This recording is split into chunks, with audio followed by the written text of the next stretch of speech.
Aktyorlar Elməddin Cəfərovla Fərda Xudaverdiyev barışıb. O, həmkarının anasının yas mərasiminə qatılaraq incikliyə son qoyub. İncə səhərə açıqlama verən Elməddin çox ağır günüdür. Təbii ki, onun yanında olmalıydım.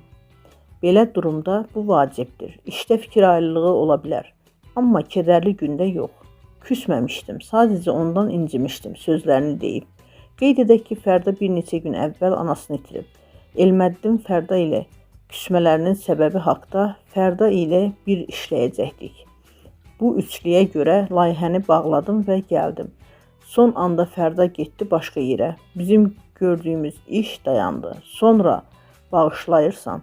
Amma eşidirsən ki, Fərda deyir, Elməddin torbamı tikib. Üzüldüm. Mən səni xilas etmək üçün dağa dırmaşıram. Sən isə deyirsən, sərin hava istəyirdi deyə dırmaşdı.